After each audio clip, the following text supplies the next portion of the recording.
If you had $1 billion and you had to invest, how would you put your money? Shrikant, if I had $1 billion, I would bring that money to India. Give me some worldly advice as to how to become a great data scientist. These 3 tactical things will set yourself up for most data science tasks that you will ever do in your life. But do you think that AI is making significant progress today? Zuck investing significantly, buying Scale AI, investing 15 billion. Wave of Magnificent Sevens would be based in Bangalore or Mumbai. A bet on data and data annotation. Who is winning this AI race? India is a use case capital for AI in the world. 1.4 billion, or nearly a quarter of the world's digital exhaust, comes from India. What is happening to data science career? A lot of times, again, for data scientists, the problem is not even considered a problem. Then what are those use cases that India should focus on today? What should entrepreneurs focus on, and what should the government focus on in terms of use cases? I think what makes a data scientist successful is also changed quite a bit over the years. Today, we have someone very special, someone who's seen the AI race up close and personal, someone who's leading it from the Bay Area, and someone who's worked for companies such as eBay, PayPal, Meta, Google, and now again at Meta. Amod, welcome to the show today. Thank you, Shrikant. Thank you very much. Thank you for inviting me to this lovely set and great setup. Honored to be here. And thank you for the kind introduction. Let's get straight to the point. OpenAI recently announced that they have 800 million active users, weekly active users. Microsoft said they processed 100 trillion tokens between January, February, and March, with 50 million in March alone. I was pretty impressed with that stat. And then Google told us in June that they're processing 500 trillion tokens a month. They have 1.5 billion Google AI overviews every month. And then they have another 400 million active users on Gemini. Jan from Meta also announced that there's similar numbers to GPT-4 or OpenAI in terms of weekly active users, though they use less frequently. My question to you is, who is winning this AI race? Sometimes I feel like when people are thinking about this question of who's going to win the AI race, they are thinking about it more or less as a zero-sum game. I'm not 100% sure if that is the direction that we are heading.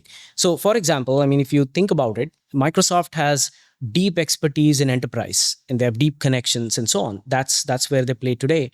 They are going to use AI to make that position even stronger.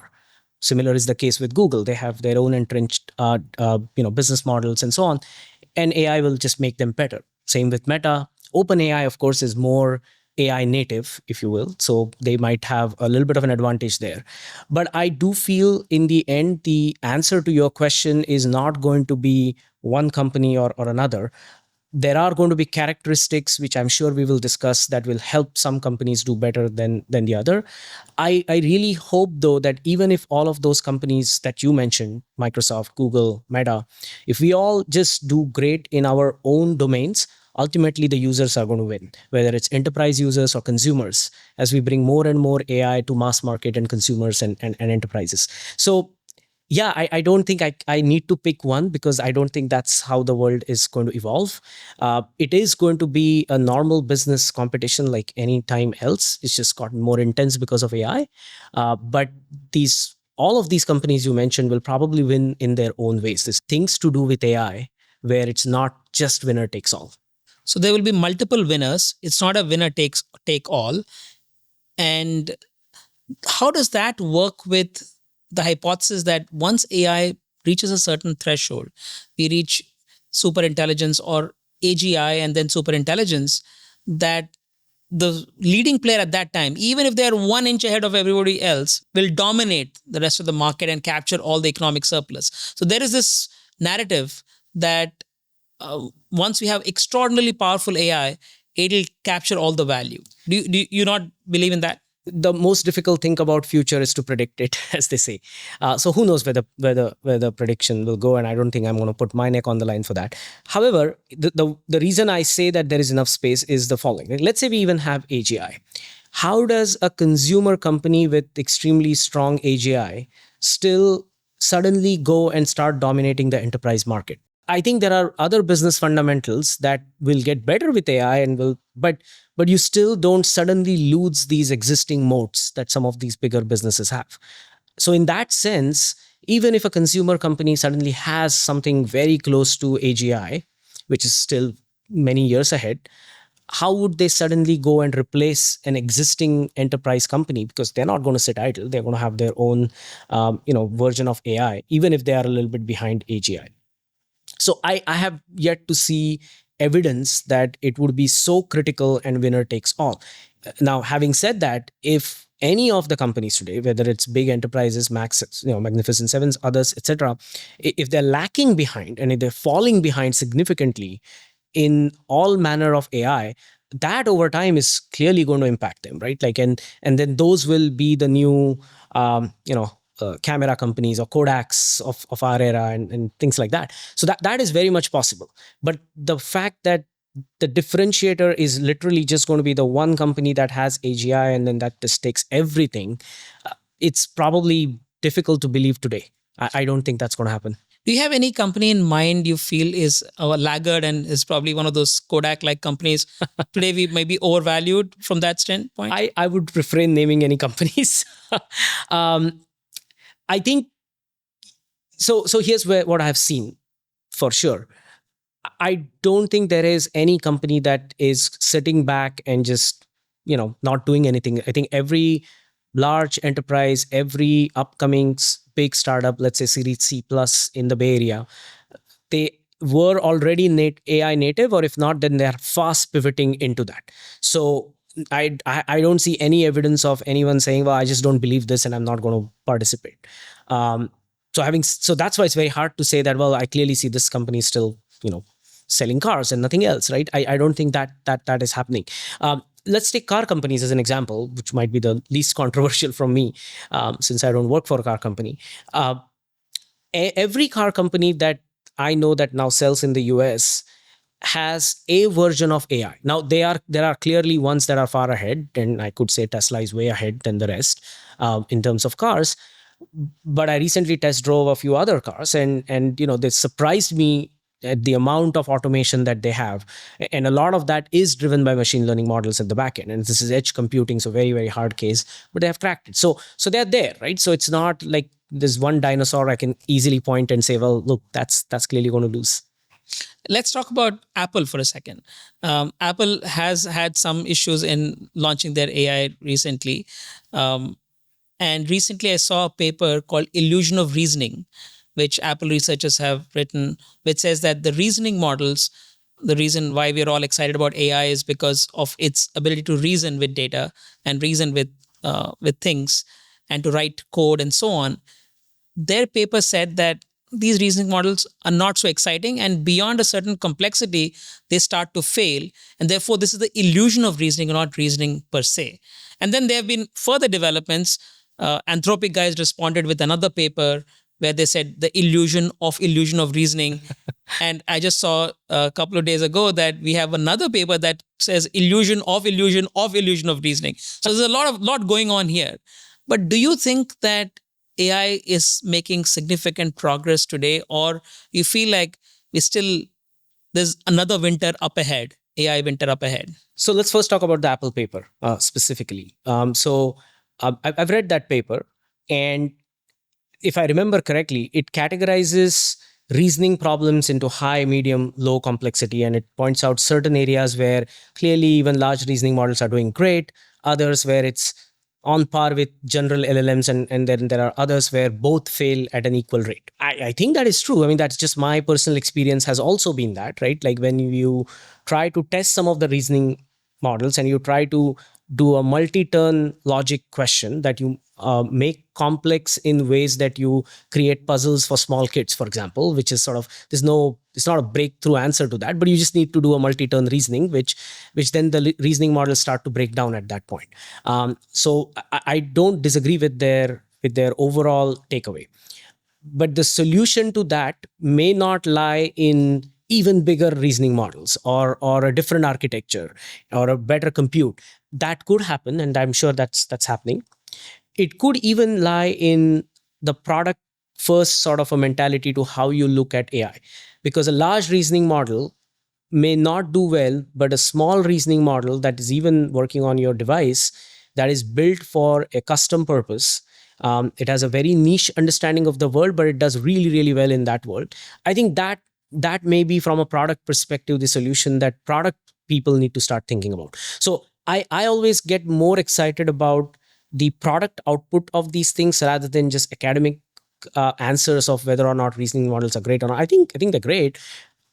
Am I going to invest my dollar in the next bigger, higher reasoning model? Probably not.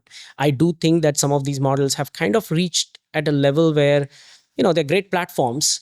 And now the product visionaries need to come and build on it. And that could involve, like I said, even smaller architectures, different architectures, symbolic reasoning. There are other ways that those could be made to do the reasoning that we want them to do. But large reasoning models may not be the answer. So let me first unpack what you said, which the paper says there are low complexity tasks, medium complexity tasks, and high complexity tasks. In low complexity tasks, it says that large language models are as good or better than large reasoning models. In medium complexity tasks, large reasoning models tend to overperform over LLMs. But in the high complexity tasks, both of them fail. Right. And that's why they said that maybe it's an illusion of reasoning. And your point you're making is that purpose-built large reasoning models might work better than just larger and larger reasoning models. That's right. I wouldn't even say purpose-built large reasoning models. I would say purpose-built models. They could be small and do just fine. I mean, not an exact great example of reasoning, but if you look at some of the best coding models that are out there, they're not that large. They're actually much smaller, but they're purpose built for coding, and they do a fantastic job. Like, I've not heard or seen on any forums any engineers complain about coding models outright failing or not understanding logic or not able to wipe code or things like that. They do that really well, and some of these tasks are multi-turn. They are very complex. You need to go back reference multiple things and so on, but they're not large models. They're much smaller models, and so that's what I mean. Like, reasoning models, more than LLMs, probably need to be custom built for solutions than just go for size. Understood. Whenever AI progress is spoken about, we speak about scaling laws. And these are about, okay, can these models scale with more data, more compute, and maybe with certain better techniques? So I've seen this play out. Error is a function of quality and quantity of data, quantity of compute, and then quality of the algorithms that you can bring in. Right. Yes, we are making progress on algorithms, but a lot of the conversations about data and compute. And recently I saw Zuck investing significantly, buying Scale AI, investing 15 billion. It's quite interesting to see a bet on data and data annotation. It would be great to understand your worldview on what's going on. Is it a big bet on data? Is it something else? How can we unpack this massive announcement? Right. So I'll probably not talk specifically about the announcement because I'm not privy to anything internal about it. However, I think let's talk about the general concept about the three things you mentioned: compute, data, and algorithms. Not necessarily in that order. I think Transformers, of course, was the biggest leap. There have been many other leaps. I keep hearing about smaller changes to architecture. Again, specific vision models have sort of gone into a slightly different niche now. General purpose LLM models have sort of stayed in the, generally speaking, the transformer realm. And then there are other architectures that are sort of emerging. Like DeepSeek claimed that it was a new architecture. I don't quite believe it was a completely new architecture, but they had a new take on it. So I think there are going to be some of these smaller architectural tweaks that will probably keep on happening. Compute probably needs to get a lot cheaper. So there is some advancement required in compute. It's still very, very expensive, but we can at least do it now, what we couldn't do at all 5 years ago. So it's there, but it could get better. Data is where I feel the biggest differentiator is, right? And again, I'm not a AI researcher, but I'm a practitioner. And my biggest impact projects are improved not by the first two things, but by the data that we can either build, synthetic data, real data.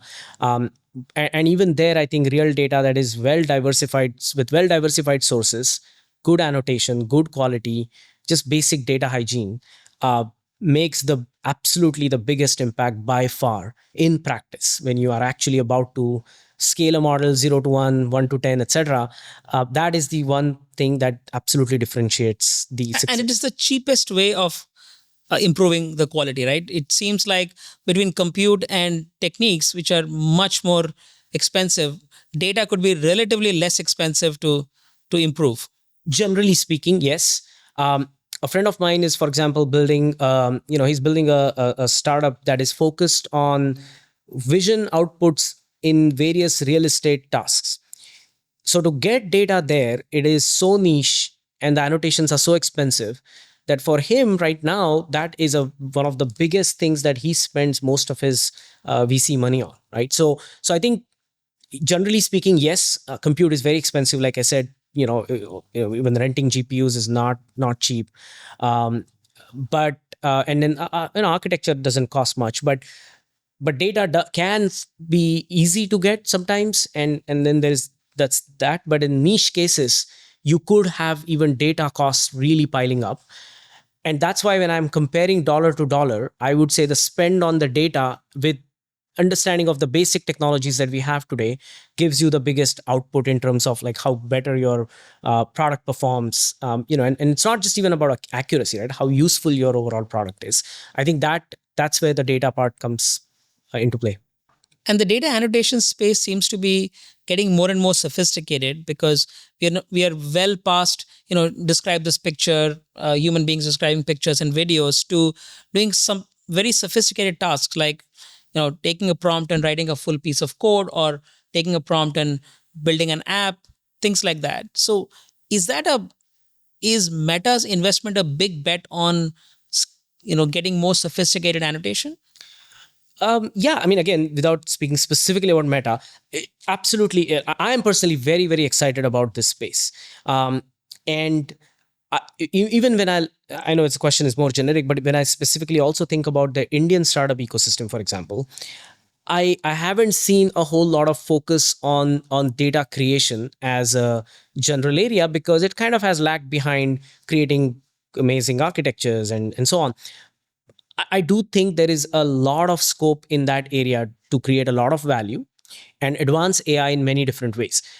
The big advantage that we have, remember the characteristics that I was describing data, one of them is diverse sources. And this is where I think India absolutely has an advantage, where we have so many diverse sources to get data. I think when it comes to data, legal and regulational pressures, all of these things are also quite critical. And I think that environment is also a lot easier. So I'm very bullish about this space in general, but also specifically when it comes to India. And you're right, we are well past the basic annotations, and it's not a rote task to create a data company anymore.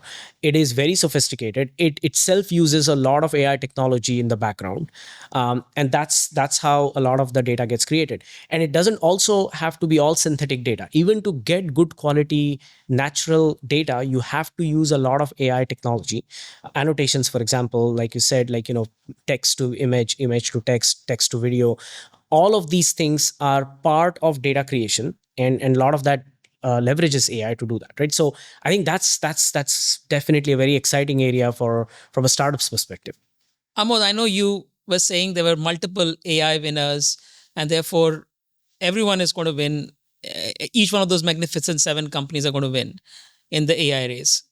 So let me ask you, if you had $1 billion and you had to invest in some or all of these companies, how would you put your money? Shrikant, if I had $1 billion, I would bring that money to India. No, I'm really serious about this, right? If I had $1 billion today, or any money to specifically invest, I would not be investing in any of the Magnificent Sevens. They're all great. And by the way, I didn't say that they will all win. I said they all have a potential to win.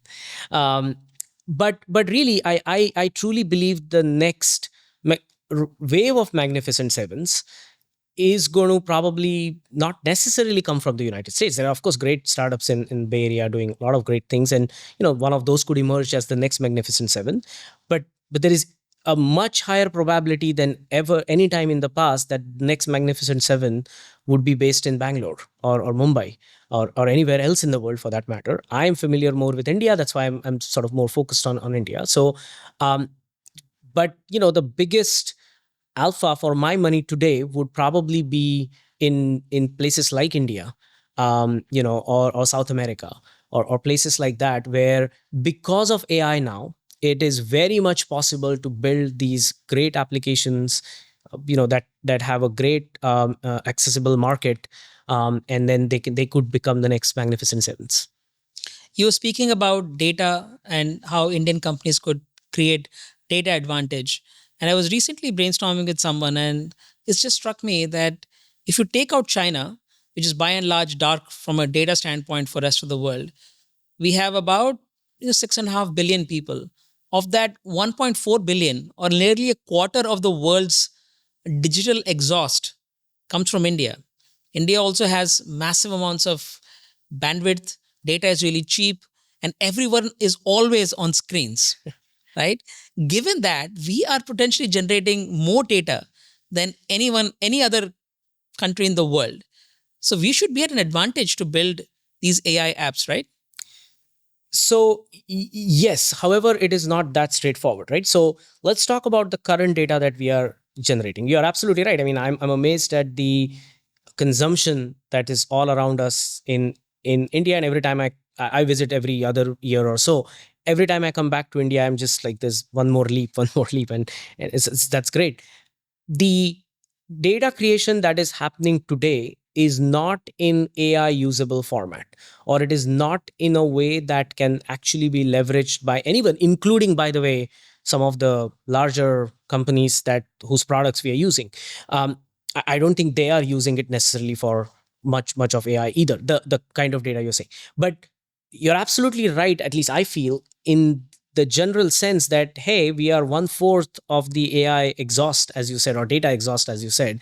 Um, that's where the startup opportunity comes in, where you need great product ideas to leverage some of this data creation in creative ways, compliant ways, uh, that can actually build AI native data sets. And this is where that's why I feel like what you said is absolutely true, that it's not just the old annotation type of data creation, right? Like these startups will have to deeply understand how AI models work, what type of data will truly enhance their performance. Because AI models, it's not like you're just pouring data at it and they get better. It has to have certain quality, it has to have certain sophistication. Only then you can expect any improvement. So I think the future data creation companies that we are talking about here use this data exhaust, but make very meaningful oxygen out of it, right? Like if I have to extend that analogy. So I think that's going to be key, and this is where creative ideas will be important. There's a narrative that India should be the use case capital of AI. It's been promoted a lot within various circles within India. And there is another alternative that AI is so transformational that India must invest in significant AI research. I'd love to get your views on that topic. But let's say for a minute, India is a use case capital for AI in the world. Then what are those use cases that India should focus on today? What should entrepreneurs focus on, and what should the government focus on in terms of use cases? Wow, that's a very broad question. So let's answer the use case question first. um, I think one of the resistance that I see for AI, if I generally talk to a vast majority of consumers, these are sort of general public, not necessarily engineers or data scientists and so on. I think the general thought is, well, AI is useful where labor is not cheap, or there are tasks like in US, for example, agriculture faces a lot of labor shortages for that. But I don't know if India is far away from it. I don't know if you know about this, but I know a lot of people who are farmers. They are in my family, and their number one complaint today is the fact that they don't get labor to the work that they need to do for agriculture, right? And that is shocking to me. I was triple confirmed. Are you sure? And it's been apparently happening for a number of years, right? So I think the use cases definitely start with some of these edge industries first, agriculture is a prime example. India is still a vastly agricultural economy, and I think AI augmentation will be very useful for something like that. So that is one of the first big use cases that at least comes to my mind. I think infrastructure and monitoring, right? That is a big thing. I mean, traffic is one thing everyone thinks about when it comes to infrastructure, but there are so many different other versions of infrastructure and the security associated with it and so on. I think there is a lot of scope for AI to be natively implemented in some of these use cases. And of course, I'm not close to those industries, so maybe it is already happening, but at least I don't see the evidence of it externally. So I think some of these type of use cases are the non-obvious ones. Like the obvious ones are right in front of people, like the consumer cases and so How on. about education and healthcare? I feel like the the two vectors for India's future progress is health is education entrepreneurship. So education would be one interesting case. And given India is such a population which is also aging, India's average age now is 28, and we are soon going to be in that zone where we have an aging population. So healthcare becomes super crucial as well, especially in a country where there are not enough doctors. How do you think of those two as well? Yeah, so I mean, those are prime use cases all the time, right? Like healthcare. The reason I didn't mention them as number one is I do feel there is already a lot of work going on in healthcare um, that leverages AI. Now, again, we have to be careful that when we say AI, what do we mean, right? So one of the first things that comes to mind with AI is all kinds of assistants, including personal assistants and so on. Maybe that is not going to be the first use case. So medical records, for example, is been a huge problem across India. They're not very compatible. There's not very lot of standardization and so on. And I know that there are startups, very mature startups in India, for example, like the prime problem they are trying to solve with AI is medical record standardization. So it's very easy to diagnose across different areas and so on. So imagine in an emergency, you don't need to sort of ask a lot of questions or whatever you have. So I think that is probably one use case, right? And there are so many other of these types of use cases. If it comes to, for example, I have aging parents. Now AI might be able to help with taking care of aging parents at some point. I think we are very far from that. Like, I don't think that is a use case even in some of the most advanced economies of the world. So I don't know if that is something that India should aim for. But there are so many of these other use cases that are well within reach. There is work happening. We just need to accelerate it and sort of get it there. I do think though, for all of these things, one general statement observation is I see a lack of product first thinking when designing something like this. So if someone is working in AI in healthcare, they will take typically a very AI first approach to it, starting with the model, starting with the technology, and then looking to figure out where do I fit it rather than designing a product and then making sure you're using AI to solve the product use case, right? I see that needs to improve a little bit just from my perspective on what I've seen, right? So I think, but you are absolutely right. Healthcare is really important. Education, I'm a little bit nervous about AI and education. There are, and I'm not an expert in this by any stretch of the imagination. However, there's is all kinds of conundrums when it comes to education, right? When we say AI for education, what exactly do we mean by that? Where does the AI stop and human effort begin, right? When I'm getting work done, that boundary can be very blurred because at the end of the day, I'm only worried about the output. In education, I'm really worried about how someone who is a student of whatever they are trying to learn, how good are they from a output of their learning, their whatever, however you measure how much they have learned. And I think the lines there are very blurred about how exactly, to what point do we want AI to assist in that learning, and to what point do we want to make it intentionally difficult so that that gets them closer to their learning outcome. So again, I'm not an expert on how to design this, but I do see that conundrum from an AI perspective, which is why the education tech and I think is a little bit of a dangerous combination in the wrong hands. And I don't know the answers about how to fix it. For example, I'm not someone who would say, let's ban AI in colleges, right? I don't think that's going to prepare the students for the AI first world that we will all live in. But at the same time, I don't know to what boundary should it be allowed and to what, and then beyond that, it's probably not the best use. So I think people who are experts in education and AI should probably come together to solve something like this. If I have to, again, going back to the analogy of if I have to invest, I would probably not start with that as one of the first use cases. When You still have the $1 billion. I still have the $1 billion. Yes. I'm keeping So my walking question- out with that from here. My question is, that $1 billion, would you invest in companies? Would you use it to create one great company, or how would you split that money? I would definitely invest, Shrikant, because, and I'll tell you why. Um, so AI again is a I think of it as a platform overall, and a lot can be built on it. And I am very excited about a lot of things that can be built on it. And I can't pick one or the other to go all in one. And that is not my temperament either. Whereas if someone who comes from more of a founder background has that temperament to sort of go really deep and build that, right? So just from personal perspective, that's what would be my preference. The other part of your original question, by the way, was from a government perspective. Yeah. And I'm sure everyone has an opinion of what the government can do. So I hope I'm not just one more. But to answer the spirit of your question, yes, absolutely. I think we should definitely be investing as a country in AI research. And it's not all on the government, but government definitely has its role to play and what it can. And it's not even about investments; it's also about the framework and the legal guarantees, and how they can support the startups that way, how they can make it easy for founders here to access other markets, right? There are a lot that can be done in all of these areas. And I think with AI, the urgency has just gone up a whole lot. So that is one angle. The other angle is building AI for India, specifically for the masses, for the government, for defense, etc.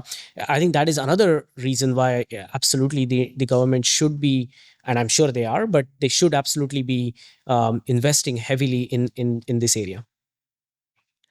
Amod, over the last 20 odd years, you have hired, managed, led data science teams in some of the greatest data science companies in the world.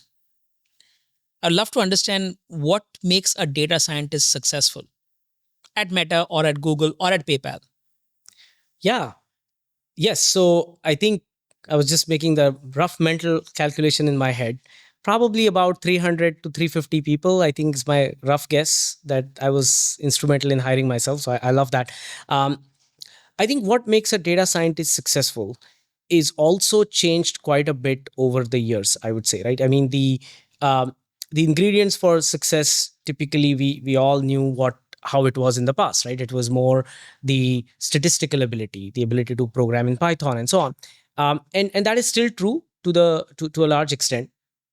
I would say in the past, one of the abilities I would test for is the ability of a data scientist to work closely with product, because that was the key ingredient. Can you really understand how your product manager is thinking? Can you really understand what direction product is going? Because then you can bring the insights from data and not just data dumps that really drive the product outcomes. That was sort of the big measure, and it's still true in many aspects. The one thing that has changed in mind in the AI era is now the data scientist needs to be very much in tune with the engineers. And that's where a lot of the magic is happening, because data does a few things. It brings insights, it brings models, it brings ability to create things that don't exist, right? Like I have some great product idea, and a data scientist will first look at it from a modeling perspective and figure out whether it's even possible and so on. But then they need to work very closely with engineers, because that's where the domain of research goes into, the rubber hits the road, and now we are putting it out in the world. And so I think just at a high level, that ability is new now for a lot of data scientists to work very closely with engineers, and how engineers are thinking. What are some of the optimizations we need to put in the product? How does that impact some of the model design choices that we have made? Things like that are becoming way more important than they were in the past, right? So that's something that I've seen over the last, let's say, year or 2 years or so. And we can call this as the industrialization of AI, or industrialization of analytics and data science. So back 20 years ago, datasets were small, mostly less than 1 million rows, most often. Right. Data was structured that can fit into an Excel spreadsheet. Right. And the techniques that we were using were basically classical statistical learning techniques like logistic regression, That's right. maybe decision trees, and so on. And now everything has changed. That's right. Data is much bigger, much larger data sets. We have unstructured data, so it doesn't fit into an Excel spreadsheet. We have uh, these models working at scale at a different order of magnitude altogether. So it has brought in this industrialization, which means that AI and engineering have become inextricably linked. And that's the reason you're suggesting that data scientists have to have a better relationship with the engineers. So that is certainly one of it, right? So I think the data stopped fitting Excel sheets many years ago, but now it has gone to a point, you are absolutely right, where it is multimodal to begin with. Like, I think data scientists working with multimodal data is a fairly recent phenomena. So just in that respect there, how they leverage it has changed. The go-to solution set was a lot to do with statistics before, and that was sort of the thing. Now the go-to solution set absolutely is machine learning, and for some reason, if there is no way to use that, only then will we go to some of the basic techniques. It doesn't mean that those techniques are not important. You still need to know those techniques because you still apply them every now and then, but you do go to machine learning as your default solution toolbox, let's say. So that's one reason. The other reason why I also say that they need to work closely with engineers is, let's say you have done all that and now you've figured out what your product architecture is, and now you're going to go and implement it. In the past, the engineers rarely had to talk to data scientists when it came to implementation, because they knew what they are doing at that point. Now that is not the case, because where AI ends and truly just engineering begins is again a very gray area. And a data scientist absolutely now needs to be an engineer.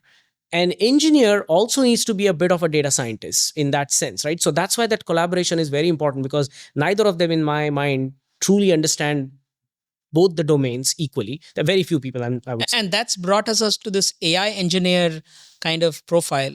People who are super good at both AI and engineering together, and therefore can manage these two things that were usually separate before that. 100%.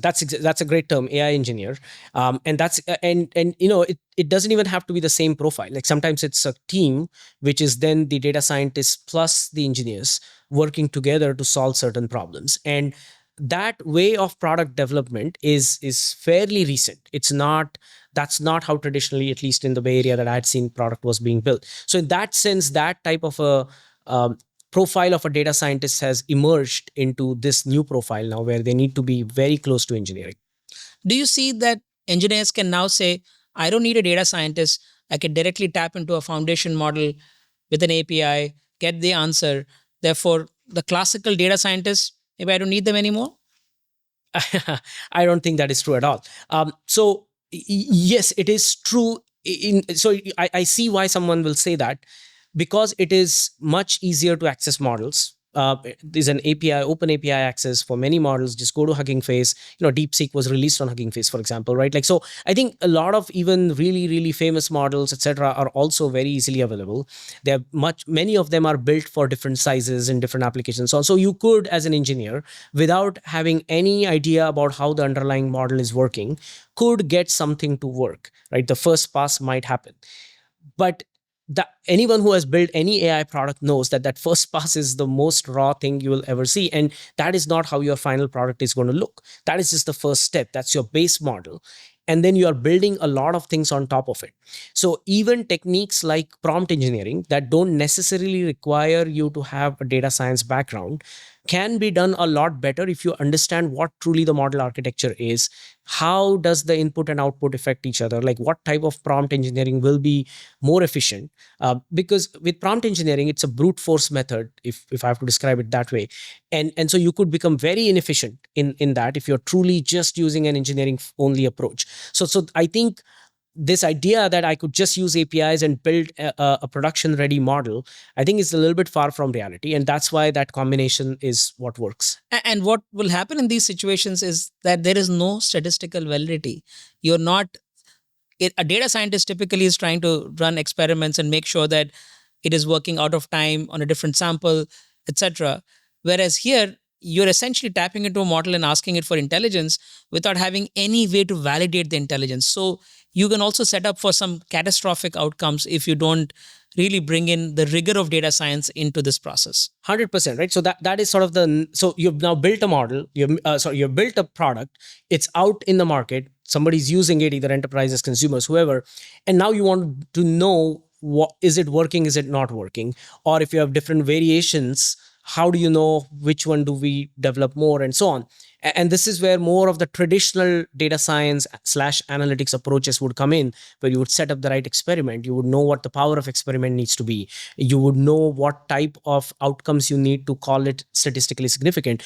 All of these sort of very traditional ways of sort of measuring how a product does, that absolutely sort of the second step. But I think the key change now in my mind is that even for a step before that, data science needs to be very closely involved, even when the product is getting coded, and then measure it and the outcomes and so on. One of the things I saw happen when Kaggle was launched, maybe 15 years ago. Kaggle is that platform where data scientists go to learn, and there are lots of interesting, beautifully laid out problems with the data sets, and you have to build the best technique and win the competition, right? Yeah. So when that started happening, one of the things that I was complaining to myself about was that, oh, now these problems are so perfectly laid out. You know the exact problem to solve. You have the data set. All you need to do is to match the X's with the Y's, so to speak, right? So you problem is laid out, and they will test and tell you whether you did better. In some ways, we started losing the art of data science back then itself, because for me, the biggest part of this was framing the problem, knowing what to solve for, knowing how to set up the dependent variable. So any sense of how you've seen this play out over the last 20 years? Yeah, so on Kaggle, absolutely, right? Like, it's well laid out for the most part, and now you're just competing on your techniques and so on. I've rarely seen that happen in business, though, in reality. And it's an interesting question. I have not done an actual study, but if I look at the type of problems that my team solves, for example, and if I look at if those problems were laid out that way on Kaggle, I would bet 95% plus of those were not laid out that way on Kaggle, right? So, and I'm sure that is true in every business around the world. So when data scientists are actually out there trying to solve real business problems, they still have to go through that framing and figuring out what my X is, what my Y is, like what technique I use, and so on. And that truly separates the great data scientists to those not going to do that great, is what you said, right? Like, can you understand the business? Can you frame it in the right way? And then go to your toolboxes, your techniques, and so on to try to solve it. So I think Kaggle is a great test for your techniques, your ability to understand the basics, your ability to code even, and so on. But at the end of the day, the experience that you get working on real business problems is probably not something you can just substitute with Kaggle. Now, recently, AI agents are starting to take over. For example, one of the agents that we recently built has state-of-the-art performance on Kaggle contests. It's won a bunch of gold medals.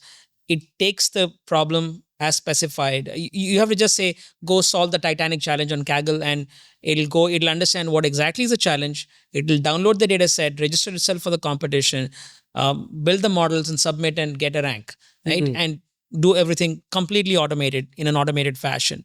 So which sort of starts to beg the question, what is happening to data science careers? So in this world, how do data scientists justify themselves, and what do they have to learn to stay relevant? Yeah.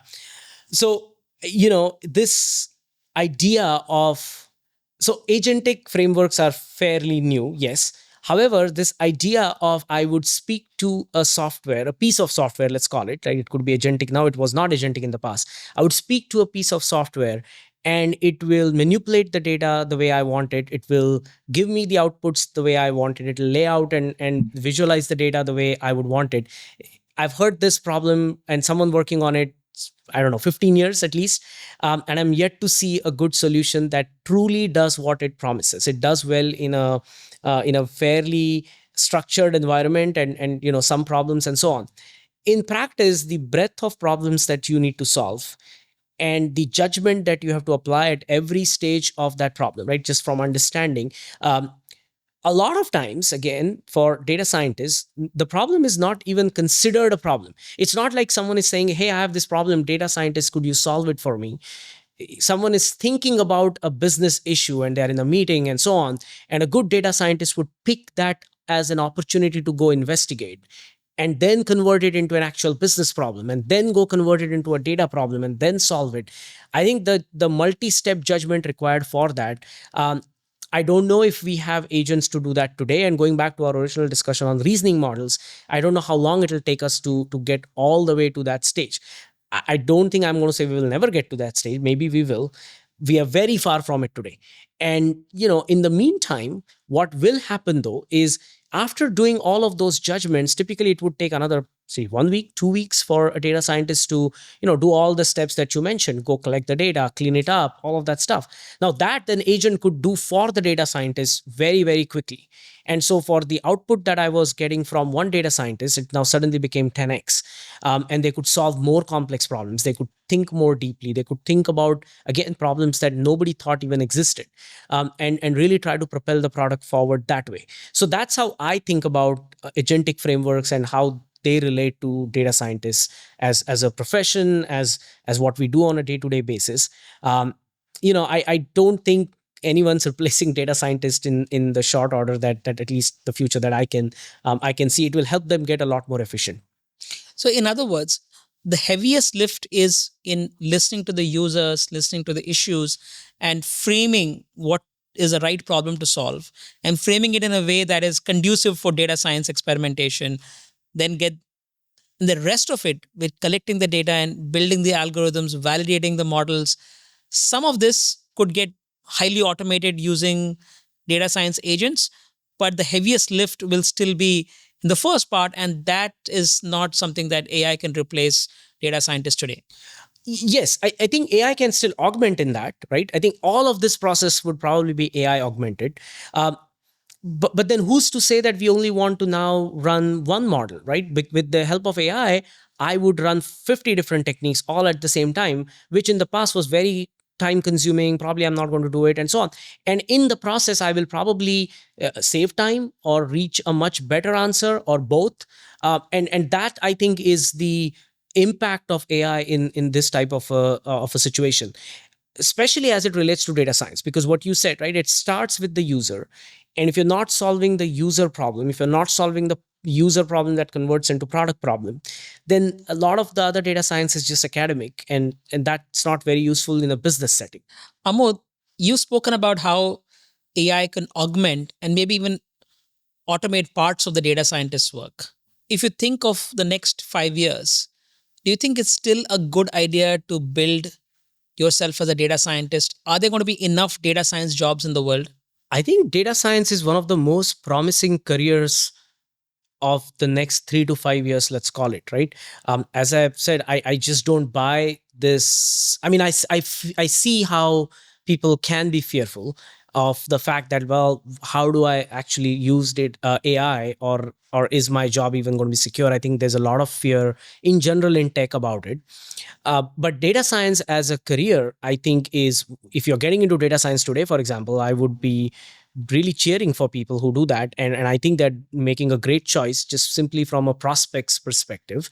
They have to be interested in that, but from a prospect perspective. And the reason I say that is because if we talk about what is AI at the end of the day, like we talked in at the start, right? It's algorithms, it's compute, and it's data.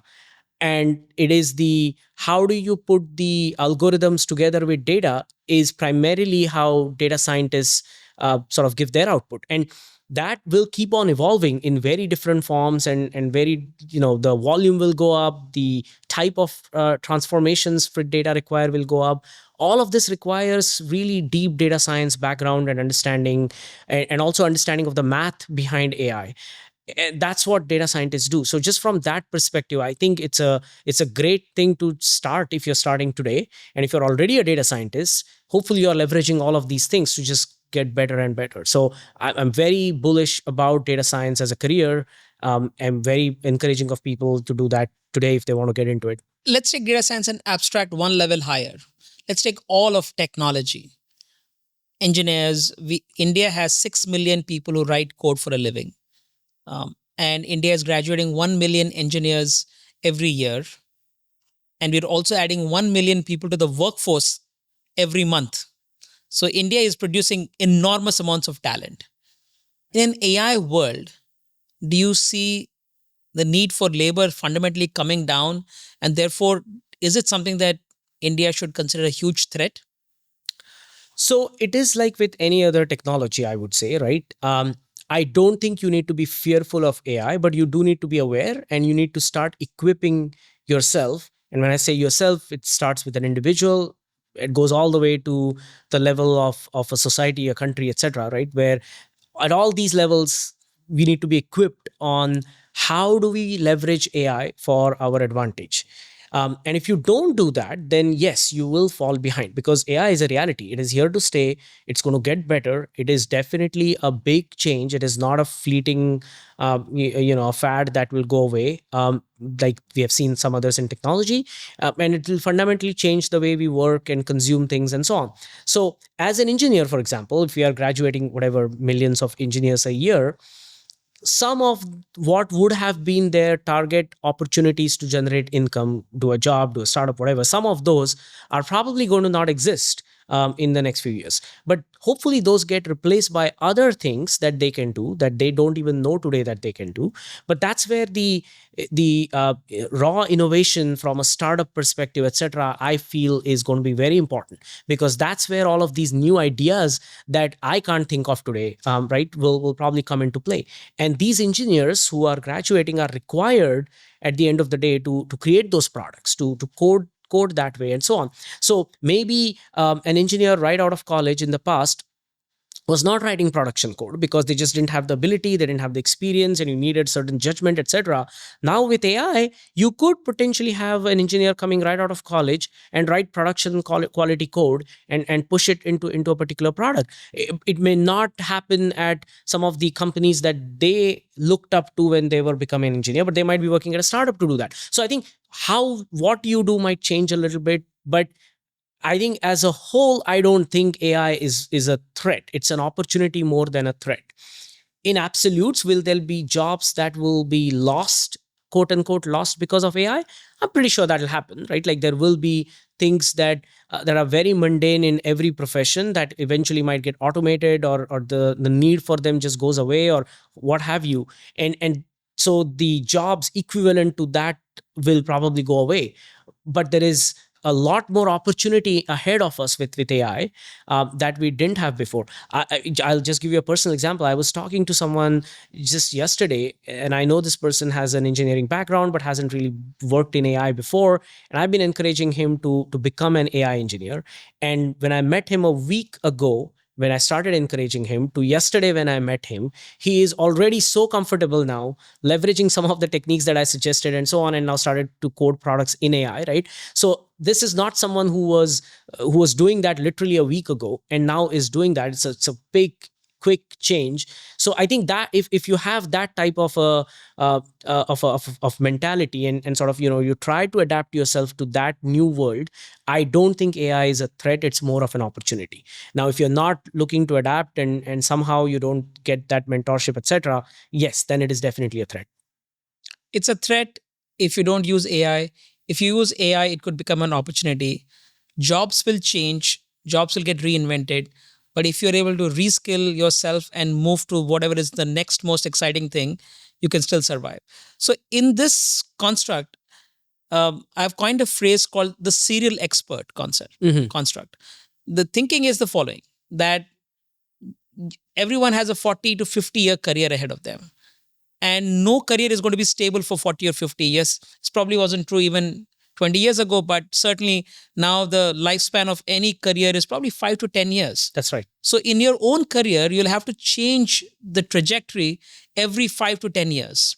That's right. And therefore, can you become an expert on a topic very quickly? Can you pick a new topic, figure out how to learn that topic, and within, let's say, 6 to 12 months, become a really good resource on that topic? Then use the next 4 or 5 years, generate wealth and career opportunities from it. And when that topic goes out of fashion, you pick up the next topic. So can you become someone who can learn a new topic quickly and become a serial expert? I mean, the inspiration is from a serial entrepreneur who moves from one entrepreneurship to another. But I said, what if you are a provider of employment, you're a provider of labor, and how do you stay relevant in this world? So not only so your question is, can you do that? I think the answer really goes back to the previous question of you absolutely have to do that if you want to survive in the AI world, right? Something interesting you said is careers had a certain lifespan. I'm sure they had a lifespan in the past too, and now they have a new lifespan. But if we compare it from past to today, they are definitely becoming shorter. And that pace will probably accelerate even more with AI, right? Because let's say you are an artist. I'm not picking on artists, I'm just taking as an example, but let's say you're an artist and you are sort of, have an expertise in certain type of art and so on, and you can create a commercial, enterprise based on that. Great. Now, tomorrow, that particular art might get automated with AI, and you might have to retool yourself to do something different. You're still an artist, but now you're doing something different, or you're leveraging AI to enhance your art, or some other form, right? And now you're in a different career. And that sort of an acceleration probably didn't exist before, but now will exist. Or if it existed, it had a span of 15-20 years. Now it's going to be a span of 2 to 3 years, and you have to retool yourself. And AI can help you with that, right? It's not one of the things that I keep telling people, like my friend that I was referencing, is AI is not an inaccessible technology. Unlike some other technologies, let's say, I don't know, space science, right? If I have to become an expert in space science in the next 6 to 12 months, I'm not 100% sure I could do that. But if someone has to become an expert in most practical applications of AI and start to become an AI engineer, and has the technical background already, and gives himself or herself 6 to 12 months, they can absolutely get there. That is not something that is, it's very, very doable. Probably doesn't even take 12 months. So I think in that terms, yes, your term is really apt, as in that you have to become someone who is an expert in X today, but now that's not required. Now you're an expert in Y, and leverage AI throughout to do that, and accelerate that type of a learning to become that serial expert, and then move on to commercial viability of those ideas. I saw a funny cartoon image a couple of days back where a man is explaining to a horse that horses that use tractors will outperform the horses that don't use tractors. So learn how to drive a tractor. Yeah. And it's funny because, we are telling people that, hey, use AI to become better, or train AI. And many of us are actually spending a ton of our time, whether it's data annotators or doctors, or who are, using their data to train better models. We're all training AI so that it may eventually replace us. So how do we process this as an ordinary human being? Yeah. This seems like unfair. Like I'm an artist. I did all this artwork. I created this unique style that I called my own. And now AI can learn this style and replicate this 10x or 100x or 1000x. I don't think fair or unfair has anything to do with it. So there's always been this thought in the Valley, especially, that I've worked in the Valley for 20 plus years now. I've always had this thought that the best people, even in pre-AI world, let's call it that, the ones that progress really fast in an organization, etc., are the ones that are very capable of making themselves irrelevant very, very fast. In the past, it could be making yourself irrelevant because you've hired a great team and now you can move on to take bigger, better responsibilities. Now it is about making my task irrelevant because nobody needs to actually do that task. AI could do that, and I wrote the AI to do that. I wrote the prompts that made that happen, etc., and you contributed to that. Well, if I could do that, then I could do something better for the same company, right? I could do something that is even more useful going forward, and so on. So I think that is the way to process it. To answer your question of how do I it's, I think if you have a loss first mentality, then it will feel very unfair. But I don't think fair or unfair has anything to do with it. It's about what is the best value you can generate out from yourself. And in the past, you didn't have AI. Now you do have AI. So that leverage that, because now the output that you thought was possible with your own efforts is suddenly gone up. And if you think about it that way, then it suddenly feels very fair that, okay, now the output that I'm going to drive is even higher than I ever thought was possible. Now let's dial back into data science. Let's say I am a budding data scientist. I just graduated from an institute as an engineer, data scientist, and you're my mentor. For the next couple of minutes, can you just be a mentor to me and give me some worldly advice as to how to become a great data scientist? Absolutely. I'll keep it very short because that's literally what it takes. Learn Python, know Python really well. Number one, pick between PyTorch and TensorFlow, learn one of them really well, and pick a visualization tool that you're most comfortable with. PyPlot is my favorite one, but there are a lot of debates about the best one out there. So I'm not getting into that. Pick one and become an expert in that. These three tactical things will set yourself up for most data science tasks that you will ever do in your life. Now, I'm assuming again you have all the pedigree and you know what machine learning is and all of that stuff. And on top of that, just make sure that you know all these three things.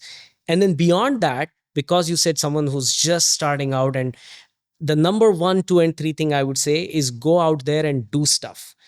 And it, what I mean by that, and why it's simple but really impactful is, Shrikant, when you and I started our careers, 20, 25 years ago, it was very hard to actually do a practical uh, project, let's call it, in data science and put it out there for the world to see and so on. There were all kinds of limitations around it. Today there is zero limitation to anyone, irrespective of their background, as long as they have the skills to actually do a project that is meaningful and put it out there on LinkedIn, put it out there on GitHub, etc.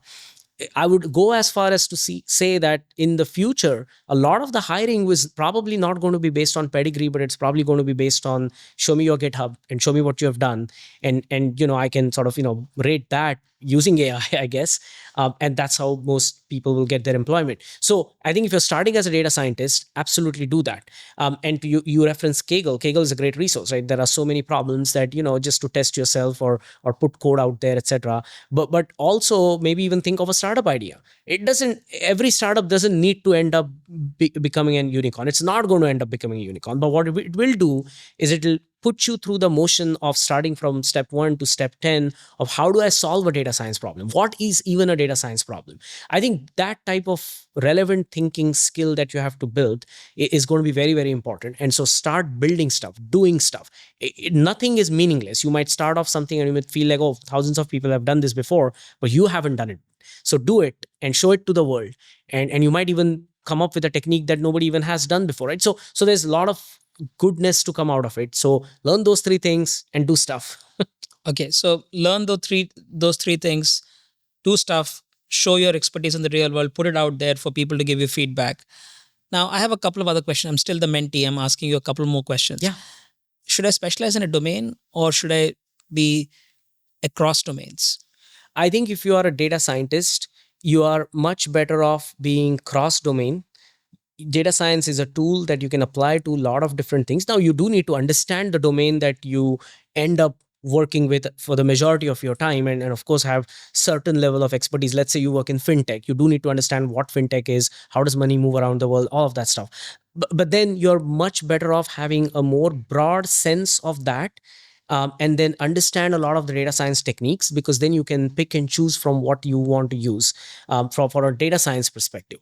For an engineer today or for a product manager, I would say maybe there is more value in going deep, because I do feel that like the AI technology is coming up really, really fast. We do have a gap of product thinking around AI still. And this is universal. I'm not talking specifically of a space where like the product managers still are catching up on okay, how do I think AI first, how do I think native AI, and so on. So I think from a data science perspective, breadth is probably the key to be very successful. From as a fresh PM or a fresh engineer, probably depth is going to be your expertise, because that builds the moat around what you do. And just to add two additional points and for your consideration. Number one, I think similar to the domain point is building better understanding of the problem and framing, to the realization that 50% of a data scientist's work is really understanding and framing the problem really well and revisiting that framing over the course of the data science project or engagement that you're working on. Number one. Yeah.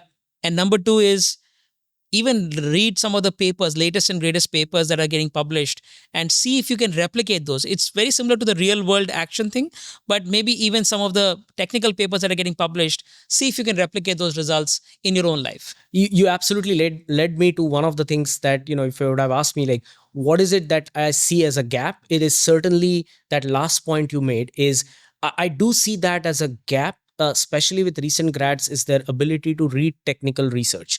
And I mean, I think even when I was in this career stage, I was probably exactly like that, and I don't think it came naturally to me either. Over the years, I have sort of really put more effort into being able to do that and read that. And some of the best execs that I have seen and operate in the tech world and so on, their key secret sauce to their success is their ability to keep up with research, especially in fields like AI.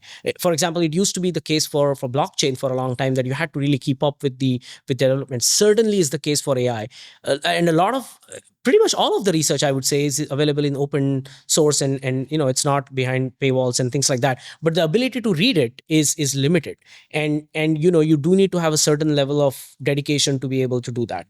So you do need to have the ability to do that.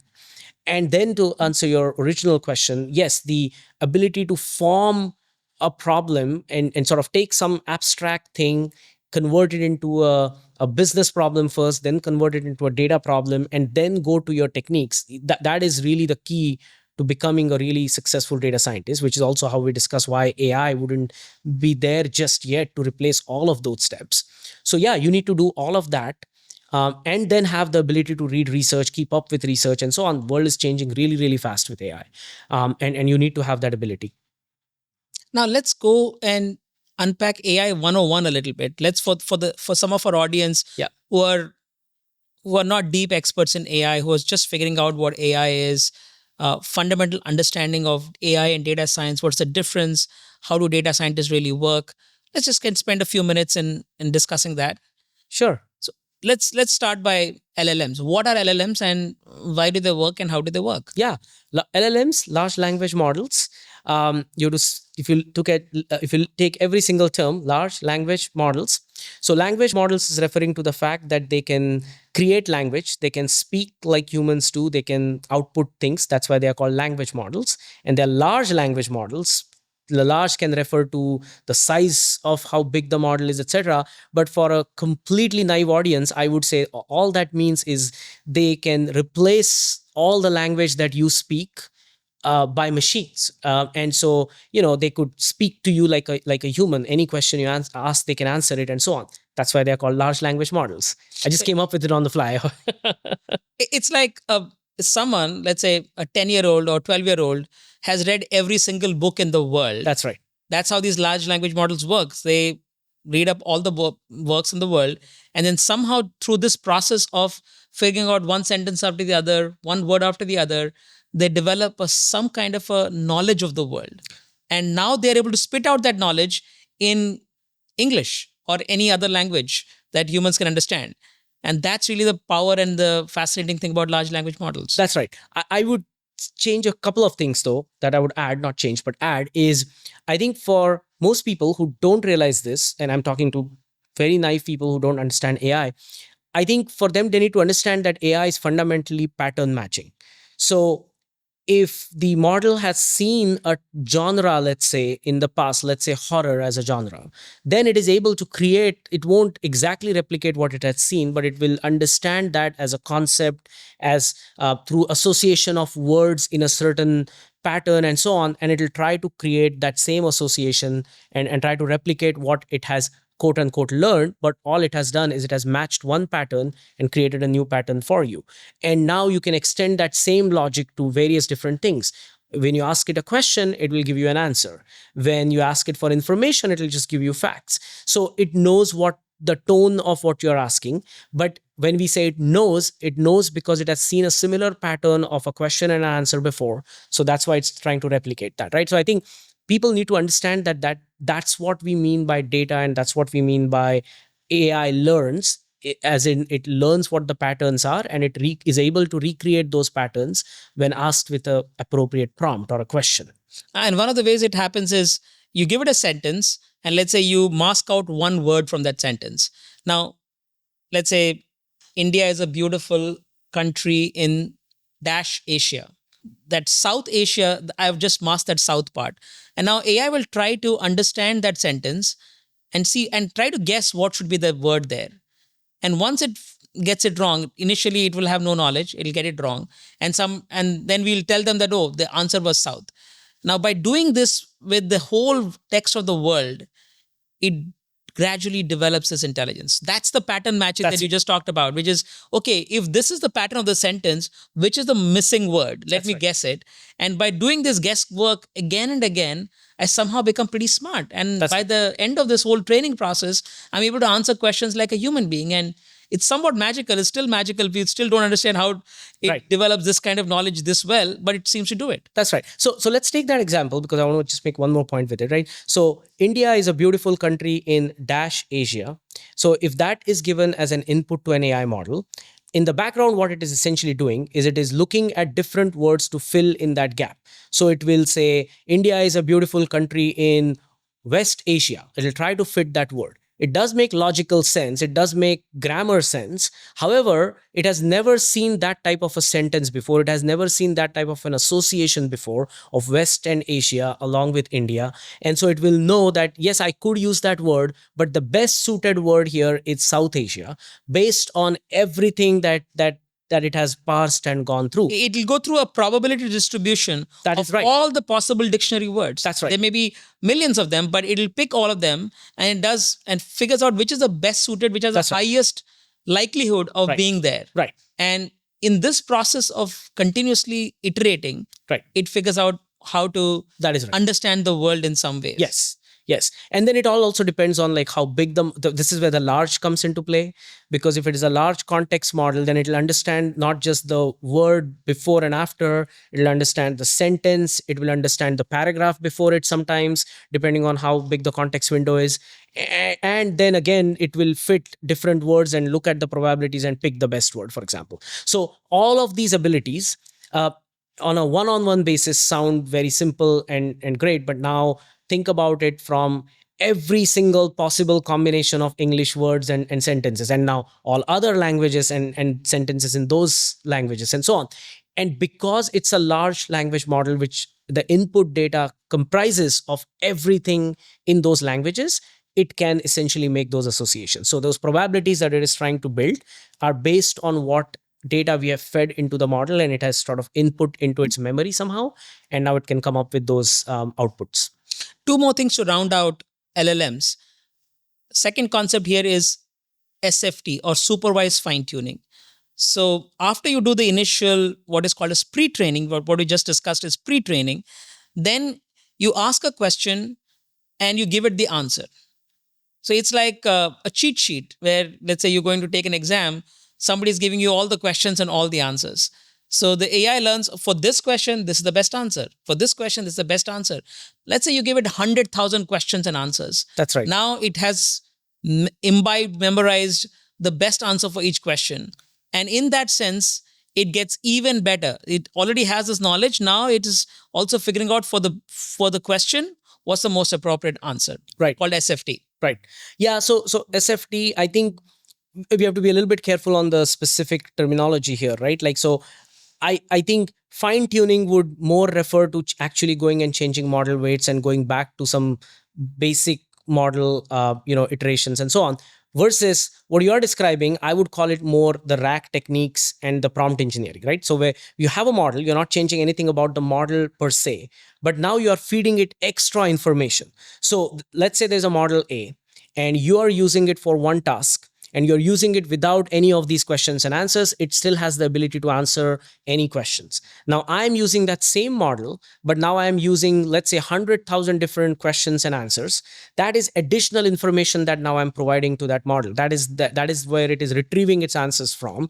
And so it's more of a RAG technique, where then that model becomes an expert in that extra information that I'm giving the model, and it restricts itself to find answers there first. And if it can't find an answer, then it'll go back to its own native abilities and find answers. And sometimes it'll mix the two. So yes, so those rapid iteration techniques are very important. So absolutely right that RAG is how you do it after the model is built. That's right. But let's say when you think of how LLMs have been built, GPT 3.5, GPT 4, SFT was part of the way they were trained. 100%. So pre-training, then you do this SFT where you give additional data, questions and answers. Right. And then you do one last segment, which is RLHF, which is reinforcement learning from human feedback. Now, this time you're asking the AI to produce the answers. So you give it a question. Now it's quiz time, right? You ask a question. the AI is asked to produce not one, but four different answers. And then human beings are saying, hey, I like this more than the other. Right. You can do it with two options, four options. Right. And then human beings are rating those four answers that the AI came up with and saying, okay, this is the one I like the most. And this gives us additional understanding of how human beings really respond to questions and answers and what do they like most. So by the end of this process, you've had pre-training, you've done SFT, and then you've done RLHF. At the end of this, you have a model that not only has a knowledge of the world, it knows how to answer questions, but also knows what users like. What right. do you like to hear from me? And therefore they become really nice, well-behaved models with suit and tie, and they start to answer questions in a beautiful way. Yeah, absolutely. Right. And to your point, there is no hard and fast rule where one ends and the other starts. Or how much do you pre-train, how much do you then use human intelligence and so on. And what I was referring to also is, like, to your point, like, once that tuning is done, I could then extend it even further to be expert in a particular field, Yes, right? yes. Or be good at reasoning with math, for Absolutely. example, and so on. So I think those techniques, like, and we talked about two, fine tuning and RAG. There are many other techniques that researchers are constantly coming up with, right? I think this is part of the architectural research that we talked about. And yeah, it is going to keep on evolving, and people, and you don't need a PhD to evolve this, right? You could experiment your way through some of this as well. But yeah, that is the beauty of how AI is evolving, and that's why it's evolving that fast. Let's go to one last thing. Let's talk about data science. What does a typical data scientist do?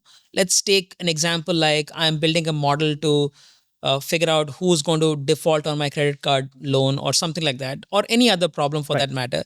And if you can unpack for the audience, what does a data scientist do? How does she or he understand the problem, organize the data sets, build the models, validate the models, and then put into production? Could you just describe what the data scientist does and how that's useful to the world? Absolutely. So let's take that same example. Let's say it's a credit card company or some financial company, and it needs to predict when someone's going to default on their loan. The first thing the data scientists would typically ask is, what type of problem is this? Is this a classification problem, meaning that I am trying to select between four different options and one of them is correct, and I'm trying to predict which one is correct? Or is it in this case it'll be two, right? Either exactly he or she is going to default on my loan, or he she going to pay on time. That's right. I'll have a definition of what is default and what is not, and That's then right. So it's still a classification problem with just two potential outputs, but it could be some other problem. But let's say in this case it's a classification problem. Now the next thing the data scientist then goes and looks back into the type of models that are best suited for this type of problem solving. And you could typically have 5, 6, 7 different types of models that all are great for this. So then how do you pick? Then you go back and start looking into your data. What type of data do I have? How complete is the data? How clean is the data? What type of model has tolerance for what type of data? So there are a lot of these combinations. There are some rules of thumb, some things, some intuitions that you build over time, some intuitions you build because of domain knowledge, because you've worked in that domain for some time. And then you typically pick one or two that you would then start to say that, okay, for this problem, I'm going to choose this model. And then the same steps you were just referencing. Then I would use the data to train the model because I have some data set. At that point of time, just to unpack for the audience, you're going back and you have experience of having done lending before. Earlier, you did lending. Some of them paid your loans on time. Some of them defaulted. So people who paid on loans on time, they're one because they're good. And the ones who didn't pay their loans on time, they're zero. They're bad. Yes. Now I'm looking at, okay, I did all this lending and I did this lending based on this information. At that point of time when I did the lending, could I have predicted that they would default or not? What in that data could have given me those clues? That's right. I'm going to look for those clues as a data scientist. Right. I'm using that data to, when I say train the model, essentially what I'm trying to see is, are there any patterns in that data that suggest that I could have seen this coming? That's right. And can I just industrialize that thinking into something that I use later? That's right. That's exactly. So yeah, that's exactly right. Right. So this is the step where I was taking about, like, what type of data I have. That's what you laid out for the audience, right? Where now I have a data about someone's income, let's say someone's, where they work and what their expenditures are, what type of debt they already have. All of these things then become inputs to my data. And to your point, now I have a data set that has all of this information, age, income, etc. And then the last column in that data set is a 1 or a 0, where someone defaulted or didn't default. Now I'm going to take that and use that to train my model, which basically means I'm going to keep some data away, and I am going to basically run through the training steps of the model that we were talking about, tuning, fine tuning, etc.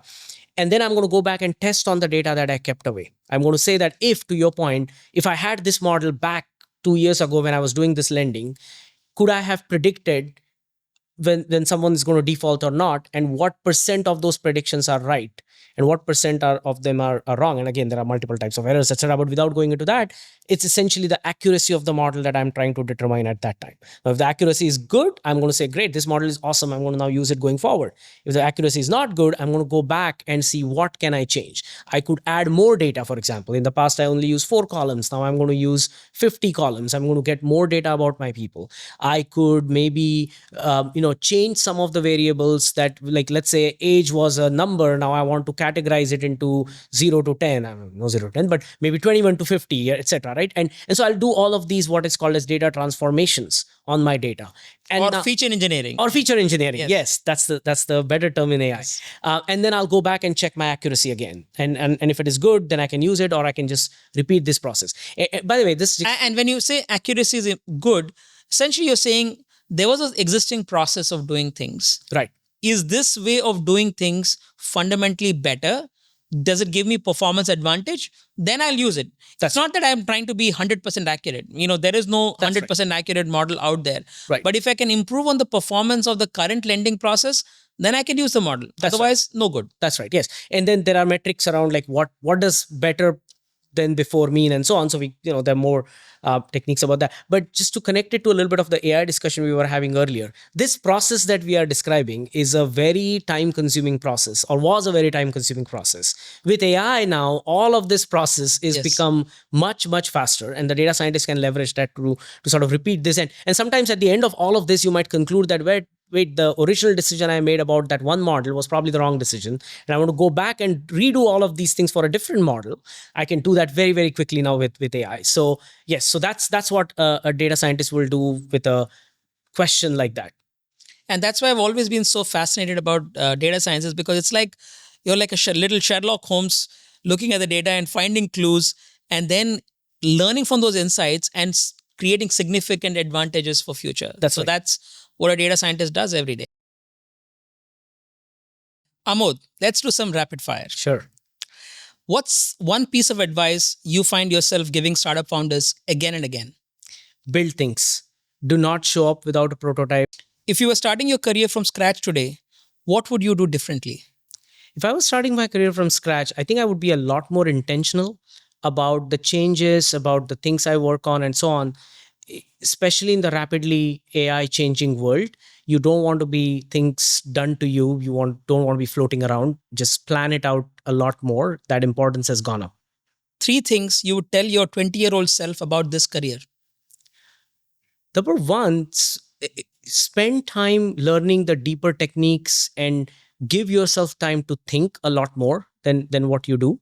Number 2, work with some of the smartest people. Don't shy away from it. And number 3, you're going to have a lot of fun. This is the best career you could have chosen. Amazing. The top 3 books that pack value, not just as a data scientist, but as a leader. Yeah, so I'm going to go a little bit old school, some of the older books that I love. I think one of the books that made a big impression on me was Made in Japan, Akio Morita's book. I've referenced Peter Lynch's book. I think that is a book that I really like. And then the third one would be Ben Horowitz's The Hard Thing About Hard Things. Was a great startup book that I enjoyed reading. Wonderful. Exciting to be here. Thank you, Amod, for this conversation. Thank you so much for inviting me.